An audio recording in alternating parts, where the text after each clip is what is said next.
بسم اللہ الرحمن الرحیم۔ السلام علیکم پیارے دوستو، ایک بادشاہ نے ایک عظیم الشان محل تعمیر کروایا جس میں ہزاروں آئینے لگائے گئے تھے۔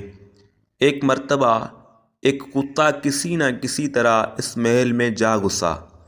رات کے وقت محل کا رکھوالا محل کا دروازہ بند کر کے چلا گیا، لیکن وہ کتا محل میں ہی رہ گیا۔ کتے نے چاروں جانب نگاہ دوڑائی تو اسے چاروں طرف ہزاروں کے تعداد میں کتے نظر آئے۔ اسے ہر آئینے میں ایک کتا دکھائی دے رہا تھا۔ اس کتے نے کبھی اپنے آپ کو اتنے دشمنوں کے درمیان پھنسا ہوا نہیں پایا تھا۔ اگر ایک آدھ کتا ہوتا تو شاید وہ اس سے لڑ کر جیت جاتا، لیکن اب کی بار اسے اپنی موت یقینی نظر آ رہی تھی۔ کتا جس طرف آنکھ اٹھاتا اسے کتے ہی کتے نظر آتے۔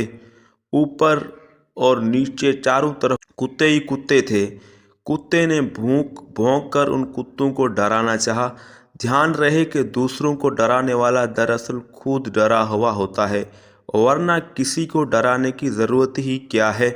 جب کتے نے بھونک کر ان کتوں کو ڈرانے کی کوشش کی تو وہ سینکڑوں کتے بھی بھونکنے لگے۔ اس کے نس نس کانپ اٹھی۔ اسے محسوس ہوا کہ اس کے بچنے کا کوئی راستہ نہیں، کیونکہ وہ چاروں طرف سے گھر چکا تھا۔ صبح چوکیدار نے دروازہ کھولا تو محل میں کتے کی لاش پڑی تھی۔ اس محل میں کوئی بھی موجود نہ تھا جو اسے مارتا۔ محل خالی تھا، لیکن کتے کے پورے جسم میں زخموں کے نشان تھے۔ وہ خون میں لت پت تھا۔ اس کتے کے ساتھ کیا ہوا؟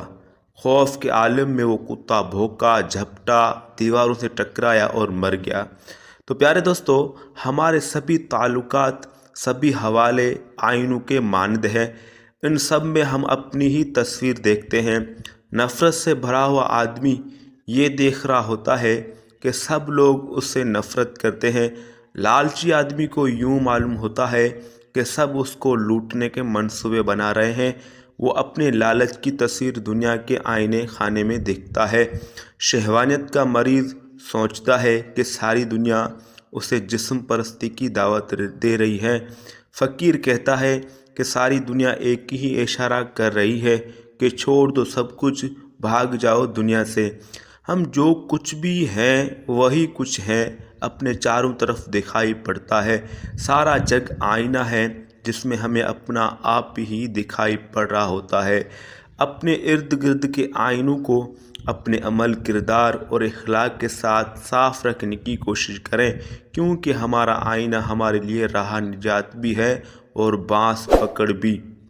تو پیارے دوستو، ویڈیو اچھی لگی ہے تو ویڈیو کو لائک کرو، شیئر کرو، چینل کو سبسکرائب کرو۔ اللہ حافظ۔